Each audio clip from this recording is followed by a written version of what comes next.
दोस्तों, हमारी सीरीज चल रही है कुंवर बलजीत सिंह की book the big cat encounters. पिछली कहानियां प्लेलिस्ट में है। हमारी नई कहानी है मैन ईटर ऑफ लखवार।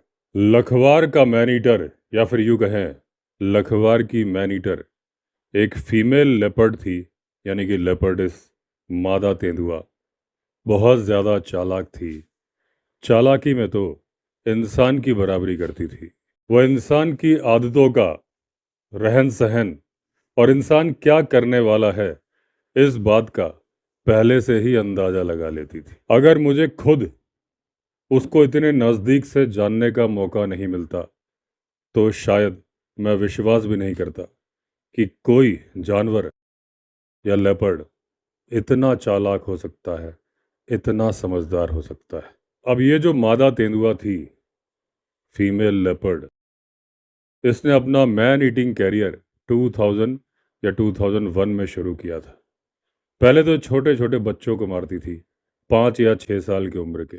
और इसका जो हमला था इंसानों के ऊपर, उसका टाइम स्पैन बहुत ज़्यादा था, समय अंतराल बहुत ज़्यादा था। यानी कि एक बच्चा आज मार दिया, एक बच्चा महीनों के बाद, तो लोग याद भी नहीं रख पाते थे कि इस तरह की घटनाएं बार बार हो रही हैं। फिर ये बात लोगों के नोटिस में आनी शुरू हुई। उन्होंने कुछ शिकारी बुलाए जो कि मारने में सक्षम थे आदमखोर तेंदुए को, लेकिन वो मार नहीं पाए क्योंकि ये थी बहुत ज़्यादा चालाक। अब 3 या 4 साल के बाद इस मादा तेंदुआ ने अपना दायरा बढ़ाया। जो पहले छोटे बच्चों को मारती थी, अब वो मारने लगी 13-14 साल के बच्चों को। लेकिन वो सारे के सारे बच्चे फीमेल थे, यानी कि बच्चियां थी। शायद इसे एहसास था कि एक ही एज ग्रुप के बच्चों को मारना है तो फीमेल शारीरिक रूप से कमज़ोर होती है, उसे मारना चाहिए। अब और समय बीता, उसकी और हिम्मत बढ़ी। अब वो उसी एज ग्रुप के मेल बच्चों को भी मारने लगी। और समय बीता, अब वो महिलाओं को मारने लगी। और समय बीता, अब वो पुरुषों को भी मारने लगी। अब उसके अंदर इंसान के मांस की इच्छा जागृत हो गई थी। वो चाहती थी कि वो कुछ और ना खाए, खाए तो सिर्फ इंसान को। क्योंकि अब उसे मालूम चल चुका था कि इंसान को मारना कितना आसान है, किसी भी दूसरे जानवर को मारना बड़ा ही मुश्किल है। इंसान ना भाग पाता है, ना प्रतिरोध कर पाता है, ना उसके शरीर पर बाल होते हैं। यानी मारना भी आसान, खाना भी आसान। क्योंकि उसे समझ आ चुकी थी इंसान के तौर तरीकों की। कब इंसान जंगल में जाता है, कब घास लेने जाता है, कब खेतों में काम करता है, और कब महिलाएं या पुरुष बैठ के काम करते हैं, जिस वक्त उन्हें मारना सबसे ज़्यादा आसान होता है। 3 साल के अंदर उसने 17 लोगों की जान ली और घायल कर दिया 45 लोगों को। अगर किसी भी स्पीशीज़ की बात करो, किसी भी प्रजाति की बात करो, तो जो फीमेल होती है मेल की तुलना में ज़्यादा चालाक होती है।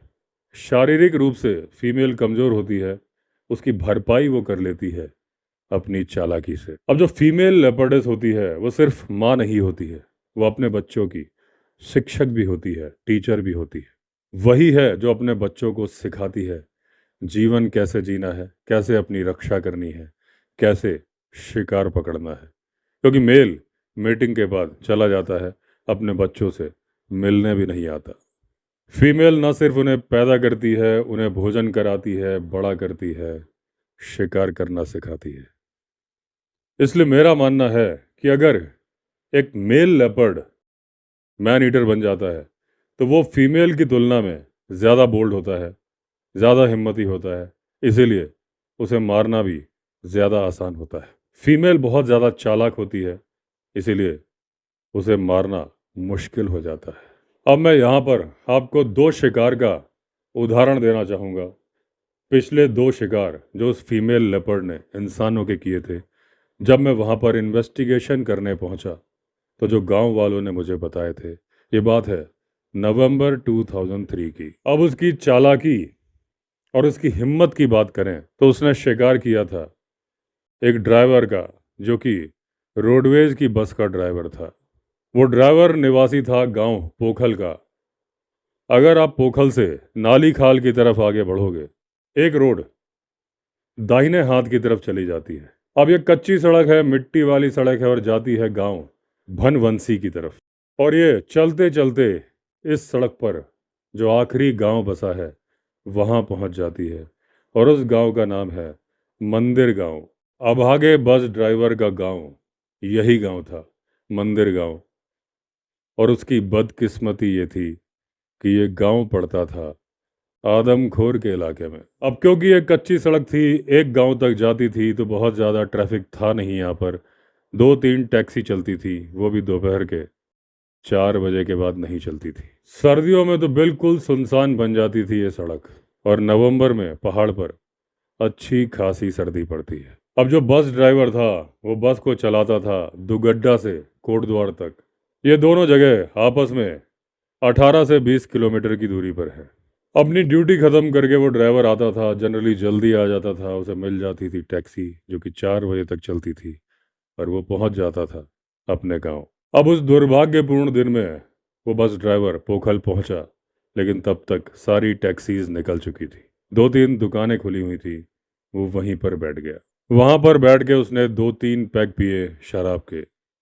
और मुझे ऐसा लगता है कि ऐसा उसने किया था अपनी हिम्मत को बढ़ाने के लिए, क्योंकि वो जानता था कि उसे पैदल जाना है आदमखोर के इलाके से। अब जब वो ड्राइवर उठ के खड़ा हुआ, जाने लगा अपने गांव की तरफ, तो दुकानदार ने कहा कि भाई आज मत जाओ, यहीं मेरी दुकान पर रुक जाओ।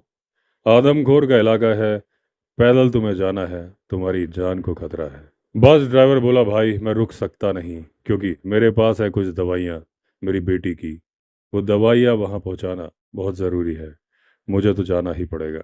रात को 8 बजे वो दुकान से उठा और बढ़ चला अपने गांव की तरफ, जहाँ बीच में पड़ता था आदमखोर का इलाका। अगले दिन उस बस ड्राइवर की बॉडी, या फिर यूं कहें बॉडी के कुछ हिस्से जैसे कि हाथ, पैर, सर, सड़क पर बिखरे हुए पड़े थे। वहां पर संघर्ष का कोई भी निशान नहीं था। जैसे कि चालाक मैन ईटर करता है, हमेशा हमला करता है पीछे से, उसके शिकार को मालूम ही नहीं पड़ता और वो दबा देता है गर्दन या गला। अब बहुत सारे लोगों का कहना था क्योंकि उसने काफ़ी शराब पी हुई थी, उसे बहुत नींद आ रही होगी, वो सड़क पर ही सो गया होगा और उसे सोते सोते ही आदमखोर ने मार दिया होगा। कुछ लोगों का कहना था कि आदमखोर ने उसके ऊपर पीछे से हमला किया होगा, क्योंकि उसने पी हुई थी ज़्यादा शराब, वो मुकाबला करने की स्थिति में नहीं था और बन गया शिकार आदमखोर का। अब क्या हुआ था क्या नहीं ये तो भगवान ही जाने, लेकिन एक आदमी था जो कि बस ड्राइवर था, जो कि अपनी बेटी की दवाइयाँ लेकर जाना चाहता था, जल्दी पहुंचना चाहता था। अपनी जान पर खतरा लिया, खतरा हो भी गया और उस बेचारे की जान चली गई। उस आदमखोर की आखिरी शिकार थी एक 22 साल की जवान महिला जो कि शादीशुदा थी। क्योंकि पहाड़ पर जल्दी लोग सो जाते हैं, वो और उसका हस्बैंड गहरी नींद में सो रहे थे। तभी रात के 8 बजे उसे बाहर जाने की जरूरत पड़ी नेचर्स कॉल के लिए। 10 मिनट बीत गए लेकिन अभी तक वो वापस नहीं लौटी थी। उसके हस्बैंड को चिंता होने लगी थी। अब वो उसका नाम लेके पुकार रहा था। कई बार उसने अंदर से ही पुकारा, ना तो कोई आवाज आई और ना ही आई उसकी पत्नी। उसे और चिंता बढ़ी, वो घर के बाहर आया। अब घर के बाहर आके जोर जोर से चिल्लाने लगा। वो पुकार रहा था अपनी पत्नी का नाम। अब उसके जोर जोर की पुकारने की आवाज़ सुन के उसके पड़ोसी बाहर आए और उससे पूछा क्या माजरा है। जब उसने बताया कि मेरी पत्नी बाहर तो आई थी, मिल नहीं रही, तो सारे गांव वाले लाठियां लेकर आ गए, लालटेन लेके आ गए। अब वो चल पड़े ढूंढने उसकी पत्नी को।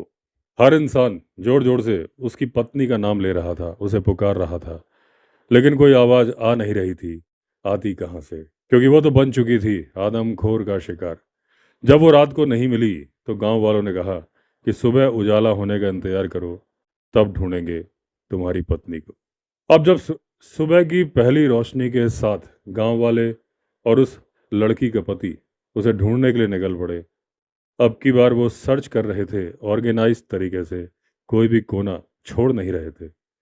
थोड़ा आगे जाने के बाद सारे लोग ये देखकर अवाक रह गए क्या उस महिला की लाश खड़ी हुई थी एक खेत में। उसके पैर नीचे धंसे हुए थे और उसकी पीठ टिकी हुई थी सीढ़ीदार खेतों से। यानी दूर से कोई भी देखेगा तो यही समझेगा कोई महिला खड़ी हुई है। अब उस महिला की जांग से थोड़ा हिस्सा खा लिया था लेपर्डस ने। गाड़ दिए थे 4 कैनाइन दांत उसकी गर्दन में। 3 दांतों ने तो उसका गला चीर दिया था। एक दांत ऐसा था जिसने केवल छेद किया था। यानी कि उस लेपर्डस का एक दांत खराब था, टूटा हुआ था या घिसा हुआ था। यह घटना केवल एक या दो आदमी ने नहीं देखी थी, करीब करीब आधे गांव ने देखी थी। सबने यही बताया कि उसकी लाश खड़ी हुई थी। ऐसा कोई कारण नहीं बनता कि इतने सारे लोग झूठ बोलें और हमें चकमा देने की कोशिश करें। चकमा वो क्यों देंगे, हम तो उनकी भलाई के लिए मैनीटर मारने आए थे। अब उस लेपर्डस ने उस महिला की लाश को खड़ा करके क्यों छोड़ दिया था, इसके बारे में मेरे मन में कुछ विचार आ रहे हैं। सही हैं, गलत हैं, ये आप सोच लीजिएगा। मुझे जो समझ में आ रहा है वो मैं आपको बता रहा हूँ। शायद उस लेपर्डस ने यह सोचा होगा कि गांव वाले जब इसे ढूंढते हुए आएंगे और जब इसकी लाश खड़ी हुई मिलेगी तो उन्हें लगेगा कि जिंदा है और वो उसे छोड़कर चले जाएंगे उस आदमखोर के लिए। दूसरा कारण मुझे ये समझ में आता है कि जकाल और दूसरे छोटे जानवर जो कि लेपर्ड के शिकार को खा लेते हैं जब वो वहां पर नहीं होता, उन्हें धोखा देने के लिए उसने ऐसा किया हो कि वो सोचें कि एक जिंदा इंसान खड़ा है और उसके नज़दीक नहीं आए, और जब लेपर्डस लौट के आए तो उसे अपना शिकार सही सलामत मिल जाए। मुझे मालूम है कि जो मैंने कारण आपको दिए हैं उनसे आप सहमत नहीं होंगे। बड़े ही फिल्मी तरीके के, काल्पनिक तरीके के कारण ये है, मुझे भी पता है, लेकिन मुझे इसके अलावा दूसरा कोई कारण समझ में नहीं आ रहा। इसलिए क्यों लेपर्ड ने ऐसा किया, अगर आपको कुछ समझ में आता है तो आप विचार कर ले। साल 2003 की बात है, यानी 2003। इस मैन ईटर लेपर्ड ने 2 बच्चों को जन्म दिया था। हिमाचल प्रदेश से गांव वालों ने कुछ शिकारी बुलाए थे और उन्होंने इसे लोकेट कर लिया था दिवला इंटर कॉलेज के पास। ये वही जगह थी जहां उसने मारा था बस ड्राइवर को। अब वो शिकारी मचान बनाकर बैठे, गोली भी चलाई, शिकार भी हाथ लगा, लेकिन उन्होंने नहीं मारा था उस मादा तेंदुआ को, उन्होंने मार दिया था उसके एक बच्चे को। अब जब सुबह गांव वाले आए और उन्हें मालूम चला कि उनके बुलाए हुए शिकारियों ने तेंदुआ को नहीं मारा है, मार दिया उसके बच्चे को, गांव वाले समझ चुके थे कि अब वो मादा तेंदुआ और ज़्यादा खतरनाक होगी और बुरे तरीके से हमसे बदला लेगी। वो बहुत गुस्सा हो गए थे। उन्होंने गाली गलौज और मारपीट कर दी उन शिकारियों के साथ। वो शिकारी भी गुस्सा हो गए, उसी वक्त पलटकर वहां से चले गए। दोबारा उनको मादा तेंदुआ की झलक भी नहीं दिखी, ना ही उसे मारने का चांस मिला। अब बच्चे को खोने के बाद वो मादा तेंदुआ और खतरनाक हो गई और ज़्यादा चालाक हो गई। अब उसने मार दिए 2 इंसान जिनका कि जिक्र मैं पहले ही कर चुका हूँ। तब बुलाया गया मुझे। अब मैं PWD के कंडाई रेस्ट हाउस में रुका हुआ था। 2 दिन से आदमखोर के सुराग ढूंढने में लगा हुआ था। तभी आया फॉरेस्ट गार्ड। उसने बताया कि 10 दिन पहले उसका बैल एक पहाड़ी से गिर गया था, उसके पैर टूट गए थे। 10 दिनों तक उस जगह पर जाकर वो अपने बैल को खाना खिला रहा था और उसे जिंदा रखे हुए था, लेकिन आज रात उसे मार दिया मैन ईटर ने। मैंने फॉरेस्ट गार्ड से कहा कि क्या तुमने आदमखोर के पगमार्क देखे हैं बैल के आसपास, लेकिन वो कोई संतोषजनक जवाब दे नहीं पाया।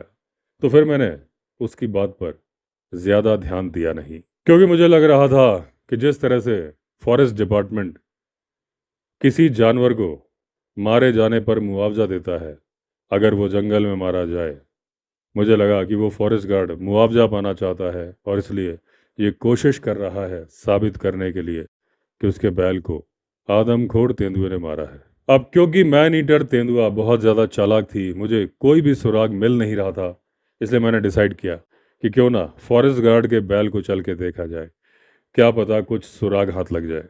पोखल कोंडाई रोड से नीचे लखवार की तरफ एक पैदल चलने का रास्ता जाता है। तो ये गांव मेन रोड से 2 या 3 किलोमीटर की दूरी पर है। अब जो बैल पड़ा था फुटपाथ से करीब 10 गज की दूरी पर था और जो मेन रोड थी वहां से था 1 किलोमीटर की दूरी पर। अब जब मैं बैल के पास पहुंचा तो मैंने देखा कि 4 कैनाइन दांतों के निशान हैं, लेकिन वो दांत छोटे थे, उनके बीच में गैप भी कम था, थोड़ा सा मांस भी खाया गया था। इतना तो मुझे क्लियर हो गया था कि इसे तेंदुआ ने नहीं मारा है, लेपर्ड ने नहीं मारा है। मुझे लग रहा था कि इसे मारा है जंगली बिल्ली ने। मैंने बैल के चारों तरफ घूम के पग मार्क ढूंढने की कोशिश की, लेकिन अफसोस मुझे एक भी पग मार्क नहीं मिला। अब मैंने फॉरेस्ट गार्ड से कहा कि बैल के चारों तरफ सफाई कर दो, भुरभुरी मिट्टी चारों तरफ छिड़क के एक सपाट बेड बना दो, ताकि वो मैन ईटर जब दोबारा बैल को खाने आएगा तो उसके पैरों की छाप छूट जाए, यानी कि छूट जाए पग मार्क्स। अब ऐसे निर्देश देने के बाद मैं वापस लौट पड़ा फॉरेस्ट रेस्ट हाउस की तरफ। वापस आते वक्त फुटपाथ पर चारों तरफ मैंने ढूंढने की कोशिश की लेपर्ड के पग मार्क, लेकिन मुझे मिला नहीं एक भी पग मार्क। अगले दिन वो फॉरेस्ट गार्ड फिर मेरे पास आया ये खबर लेके कि उसके बैल को आदमखोर ने खाया है। उसकी पसलियों के पास से काफ़ी सारा मांस गायब है। अब फॉरेस्ट गार्ड बोला कि मांस तो खा लिया गया है, लेकिन जो मैंने बेड बनाया था, जो भुरभुरी मिट्टी डाली थी, उस पर मुझे किसी भी तरह के पग मार्क नहीं मिले। अब मैं चल पड़ा उसके बैल की तरफ दोबारा। उस फुटपाथ पर आधा किलोमीटर जाने के बाद मुझे दो पग मार्क मिल गए। एक थे बड़े, एक थे छोटे, लेकिन जहां पर वो मरा हुआ बैल पड़ा था उससे 50 गज की दूरी पर किसी भी तरह के कोई भी निशान नहीं थे। यानी कि वो तेंदुआ अपने बच्चे के साथ आया तो था, आगे नहीं बढ़ा था। अब वो छोटे दांत के निशान जो कि मुझे लग रहे थे कि जंगली बिल्ली के निशान हैं, वो जंगली बिल्ली के निशान नहीं थे, कब के थे, उस लेपर्डस के कब के। क्योंकि एक कब जिंदा बचा था, दूसरे को तो उन हिमाचल के शिकारियों ने मार दिया था। अब वो माँ अपने बच्चे को ट्रेनिंग दे रही थी, उसे शिकार करना सिखा रही थी, तो उस बैल को माँ ने नहीं मारा था, माँ ने बच्चे को अलाउ किया था कि जाओ तुम मारो। 10 दिन तक टूटे पैर के साथ वो बैल वहां पर पड़ा था। तेंदुआ को उसके बारे में मालूम चल गया था, लेकिन वो इंतजार कर रही थी कि वो कमज़ोर हो जाए, प्रतिरोध ना कर पाए, क्योंकि उसे सिखाना था अपने बच्चे को शिकार करना। लेकिन आखिरी के 50 गज में जो पग मार्क नहीं मिले थे, वो अभी भी एक रहस्य था, अनसुलझा रहस्य। अब जो फुटपाथ के पास में आखिरी पग मार्क मिले थे, उन्हें ध्यान से देखने के बाद और थोड़ा अपने दिमागी घोड़े दौड़ाने के बाद ये अनसुलझा रहस्य सुलझ गया था। वो मैन ईटर पहले तो फुटपाथ पे चलता रहा। जब वो शिकार के नज़दीक पहुंच गया तो उसने एक लंबा सा चक्कर लिया। जहां मिट्टी बिछी थी वहां से नहीं आया, अपोजिट डायरेक्शन में जिस तरफ घास थी, झाड़ियां थी, वो वहां से आई, ताकि उसके पग मार्क किसी को नजर ना आए, क्योंकि थी वो बहुत ज्यादा चालाक। अब एक अनसुलझा रहस्य ये भी था, एक पहेली ये भी थी कि उसके कंधे के पास से मांस खाया गया था और वहां पर भी कोई पग मार्क नहीं मिला था। अब जहां पर कंधे थे वहां पर लेंटाना की झाड़ियां थी, और उन लेंटाना की झाड़ियों में जब मैं बहुत ही सावधानी के साथ एक एक सुराग ढूंढ रहा था, मुझे मिला आधा पग मार्क। अब ये कैसे संभव था कि सिर्फ आधा पग मार्क मिले, वो भी झाड़ी के अंदर, और आसपास दूसरे कोई पग मार्क ना हो। अब इस पहेली को हल करने के लिए मैंने सोचा कि एक मचान बनाया जाए और उसके ऊपर बैठा जाए। अब जहां पर वो बैल पड़ा था वो सीढ़ी नुमा खेत थे, यानी कि टेरेस्ड फील्ड, और उससे करीब 30 गज की दूरी पर एक जामुन का पेड़ था। अब जो ये जामुन का पेड़ था एकदम खेत के लास्ट में बना था, यानी जामुन के पेड़ के बाद सीधे खाई थी, करीब 60 से 70 फीट गहरी, और उसके नीचे था एक रवीन, यानी कि पहाड़ी नाला। अब ये इकलौता पेड़ था जो कि मुझे मिला था, और जो प्लेन्स में जामुन के पेड़ होते हैं उन्हें मजबूत पेड़ नहीं माना जाता, या यूं कहें कि उन्हें माना जाता है कमज़ोर पेड़। सबसे पहले तो मैंने इनकार कर दिया कि चाहे कुछ भी हो जाए मैं जामुन के पेड़ पर तो नहीं ही बैठूंगा। लेकिन अब सवाल ये उठता था कि मैं बैठूं तो कहाँ बैठूं। अगर मैं ज़मीन पर बैठूं तो सीढ़ी नुमा खेत थे और बैल मुझसे ऊपर था, नीचे बैठ के वो मुझे दिखता नहीं। अगर मैं उसके ऊपर वाले खेतों में बैठने की सोचता, चौड़े खेत थे, तो भी वो मुझे दिखता नहीं। अब मुझे समझ में नहीं आ रहा था मैं करूं तो क्या करूं, क्योंकि एक तरफ जान का खतरा था और दूसरी तरफ इतने चालाक मैन ईटर लेपर्ड को मारने का सुनहरा मौका था। तो फिर मैंने सोचा कि कोई बात नहीं, मैं खतरा ले लूँगा अपनी जान पर और बैठूँगा जामुन के पेड़ पर, क्योंकि इस मैन ईटर को मारना तो बहुत ज़रूरी है। ज़मीन से करीब 10 से 12 फीट की ऊंचाई पर जामुन के पेड़ में एक फोर्क थी, यानी कि शाखा थी। मैंने डिसाइड किया कि मचान यहीं पर बनवाऊंगा। और मेरे साथ सारा सामान पहले से ही आया हुआ था मचान बनाने के लिए। जब जंगल के रहने वाले लोग जो कि मेरी मदद कर रहे थे मचान बनाने में बिजी थे, तो उन्होंने बताया जंगल और पहाड़ का जामुन जो प्लेन्स में जामुन मिलते हैं उनसे ज़्यादा मजबूत होता है। और ये बात साबित करने के लिए उन्होंने ठोकनी चाही एक कील, लेकिन वो कील ठुक नहीं रही थी, लकड़ी इतनी ज़्यादा मजबूत थी। अब मेरे मन में जो पेड़ की कमजोरी के लेके शक था वो जाता रहा। अब मुझे यकीन हो गया था कि ये पेड़ मेरे लिए सुरक्षित है। दोपहर के 3 बजे थे और मचान रेडी हो चुका था, लेकिन ये काफ़ी जल्दी समय था, क्योंकि जनरली लेपर्ड 6 से 7 बजे के आसपास निकलता है अपने शिकार पर आने के लिए या फिर शिकार करने के लिए। अभी 3 घंटे का टाइम था, तो मैंने सोचा कुछ नाश्ता पानी कर लेता हूँ और थोड़ा सा आराम कर लेता हूँ। अब मैं मचान पर बैठा शाम के 5 बजे। मेरे मचान की ऊंचाई थी ज़मीन से 12 फीट की। एक तरफ मुझे वो बैल मरा पड़ा हुआ दिख रहा था और दूसरी तरफ मुझे दिख रहा था वो गहरा पहाड़ी नाला जो कि था नीचे 60 से 70 फीट की गहराई पर। अब जब मैं एक तरफ झुकता था तो वो पेड़ बड़े ही अजीबो गरीब तरीके से उस नाले की तरफ झुक जाता था। इतने खतरनाक मचान पर मैं इसके पहले कभी नहीं बैठा था। अब जो तेंदुए होते हैं यानी कि लेपर्ड होते हैं पेड़ के ऊपर कुछ ऐसे चढ़ जाते हैं जैसे चढ़ जाते हैं बंदर।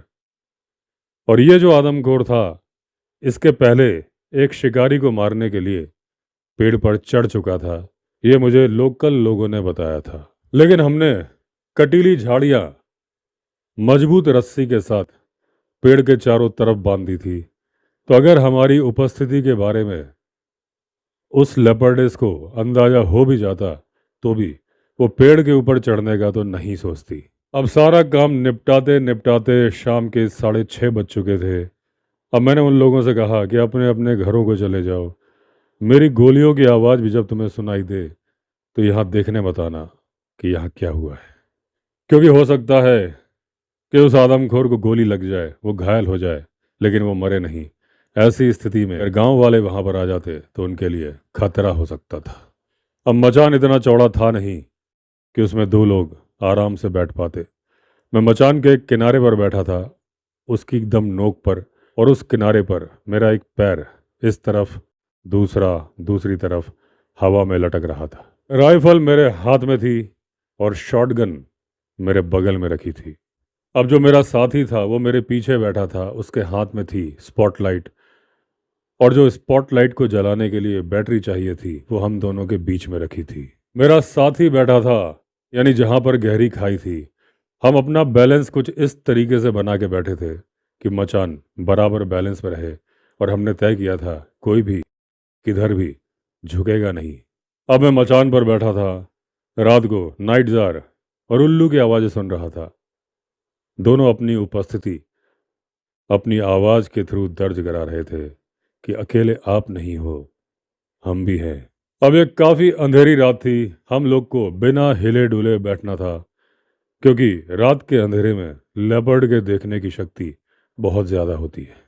अगर आप जरा सा भी हिल डुल गए और उसने आपको देख लिया तो फिर वो शिकार पर कभी नहीं आएगा।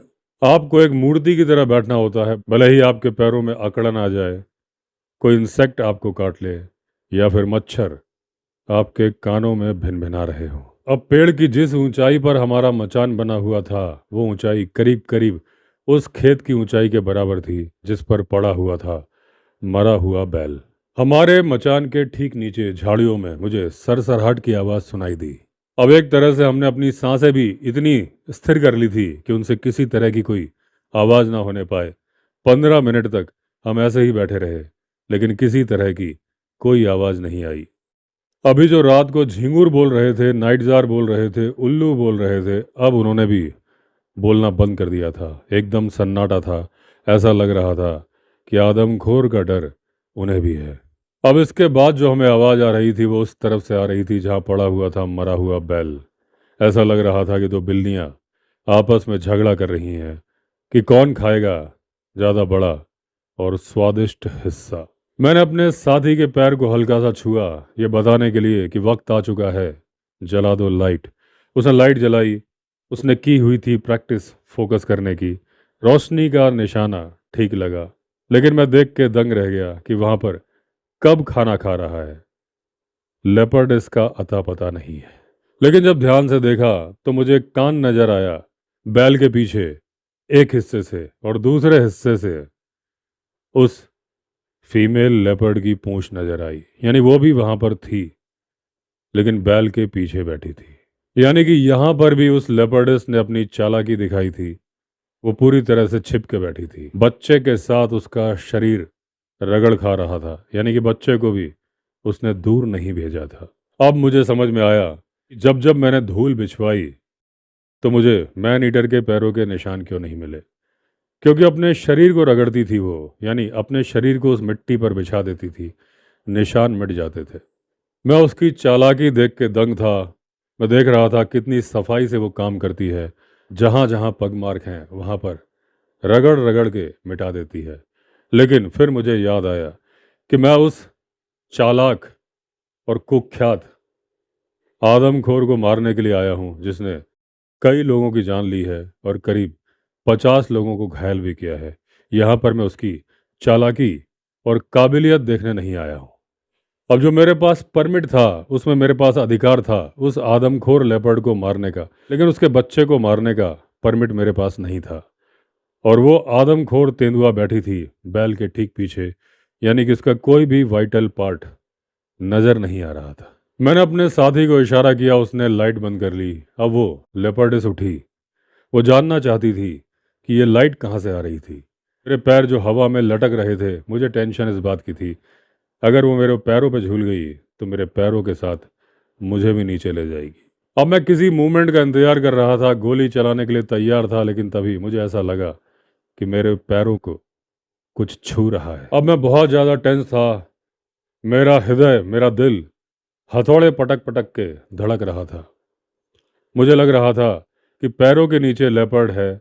अगर मैं उसे गोली मारूंगा क्या पता उसे मार पाऊँ ना मार पाऊँ, लेकिन जो उसका धमाका होगा उसकी वजह से मेरी जान तो बच जाएगी। लेकिन फिर से मुझे जहाँ बैल था वहाँ से दो बिल्लियों के लड़ने की आवाज़ आ रही थी। लग रहा था कि वो वहाँ पहुँच गई है और झगड़ने में बिजी है अपने बच्चे के साथ। अब यहाँ पर मैं अपने पाठकों को बताना चाहता हूँ कि एक लेपर्ड जो कि अपने शिकार पर बैठ के उसे खा रहा होता है, वो रोशनी पे ज़्यादा ध्यान देता नहीं है। तब तक नहीं देता जब तक आप अपने मुंह से कुछ आवाज़ ना कर दो। अब थोड़ी देर बाद मेरे साथी ने फिर से सर्च लाइट जलाई, लेकिन जो उसका वायर था जो कि बैटरी से कनेक्टेड था वो थोड़ा लूज़ हो गया। अब जब वायर लूज़ हो गया तो लाइट जली तो सही, लेकिन बहुत धीमी, डिम। और उस डिम रोशनी में मैंने देखा कि वो कब तो भोजन कर रहा है, लेकिन वो मैन ईटर उकड़ू बैठ के हमारी तरफ देख रही है। अब मौके की नज़ाकत देख के अति उत्साह में मेरा साथी मचान पर बैठने का वो नियम भूल गया कि कभी भी अपने मुंह से कोई आवाज़ मत निकालो। अब उसने डिम लाइट के बारे में मेरे कान पर फुसफुसा के कुछ बोला, क्योंकि मैं ठीक से देख नहीं पा रहा था जहां लाइट पड़ रही थी। अब उसके मुंह से शब्द निकले ही थे कि बिजली की तेजी से वो मैन ईटर पलटी और जिस तरफ फुटपाथ था उस तरफ पहुंच गई। उसी वक्त मेरे साथी ने बैटरी के टर्मिनल में जहां पर तार टच हो रहे थे उस हिस्से को अपने हाथ से दबाया। लाइट करीब करीब वैसी तेज हो गई जैसी होती है दिन की रोशनी। मैंने इमीडिएटली गोली चला दी। मेरी पहली गोली उसको कंधे पे लगी। जैसे ही वो नीचे आई मैंने चला दी दूसरी गोली। दो बुलेट्स लगने के बाद वो वहीं पर गिर गई जहां पर था वो बैल, मरा हुआ बैल। मैंने तसल्ली के लिए एक गोली और मारी। वहां पर उस बच्चे का, यानी कब का, कोई नामो निशान नहीं था। अब हमारी गोलियों की आवाज़ सुनने के बाद गांव वाले भागे भागे आ गए। हालांकि हमने उन्हें मना किया था ऐसा करने के लिए, फिर भी कोई खतरा था नहीं, क्योंकि हमारी आंखों के सामने मैन ईटर मरी पड़ी थी। अब गांव वालों ने वो कांटे हटा दिए जो कि जामुन के पेड़ के चारों तरफ लगाए गए थे ताकि हम नीचे उतर सके। अब हमने एग्जामिन किया उस मरी हुई आदमखोर को। मेरी पहली गोली ने उसके कंधे को चीर दिया था, क्योंकि उस वक्त वो छलांग लगाने की तैयारी में थी। मेरी दूसरी गोली लगी थी गले में और तीसरी गोली लगी थी कंधे में। अब जब मैंने उसकी जांच की तो उसके कैनाइन दांत पूरी तरह से घिस चुके थे। वो बिल्कुल भी शिकार करने के काबिल नहीं थे। एक कैनाइन तो केवल ठूंठ बन के रह गया था, उसकी जड़ बची थी और उसके नाखून भी काफी घिसे हुए थे। ये निशानी थी बुढ़ापे की। अब 3 लंबे साल जो कि थे उसके मैन ईटर कैरियर के, जिसमें उसने 62 लोगों को मारा था या घायल किया था, उसका अंत हो गया था। गांव वाले बड़े खुश थे, नाच रहे थे। उन्होंने माला पहनाकर हमारा स्वागत किया और हमें धन्यवाद दिया। अब ये मैन ईटर इतना ज़्यादा इम्पोर्टेंट था कि फॉरेस्ट डिपार्टमेंट ने मुझे एक शील्ड दी, तांबे की शील्ड, जिस पर मेरा नाम उकेरा गया था और लिखा गया था कि ये शील्ड किस लिए दी गई है। और ये शील्ड मुझे दी गई उत्तराखंड सरकार के मंत्री के द्वारा कोटद्वार में। सन था 2004। अब उसके बाद मैं डीएफओ से मिला और उसे बताया कब के बारे में। डीएफओ ने मुझसे कहा कुछ दिन और वहाँ रह जाइए, कब मिले तो उसे गोली मार दीजिए, क्योंकि उसने अपनी माँ के साथ इंसानी मांस जरूर खाया होगा और वो भी आने वाले समय में मैन ईटर बन के तैयार होगा। मैं 2 दिन वहाँ और रहा, लेकिन मुझे वो कब मिला नहीं। उसके बाद मैं वहाँ से वापस आ गया और जो डीएफओ ने बोला था वो बात सच्ची निकली। बाद में वो कब बड़ा होकर आदमखोर बन गया, मुझे फिर बुलाया गया उसे मारने के लिए। लेकिन वो एक नई कहानी है, नई कहानी में ही बताऊंगा। तो दोस्तों, इसके साथ एंड हुई ये कहानी। हमारी नई कहानी में फिर मिलेंगे। अगर आपने चैनल सब्सक्राइब नहीं किया है तो चैनल सब्सक्राइब कर लीजिए। चलिए फिर मिलते हैं, तब तक के लिए all the best. Vande Mataram.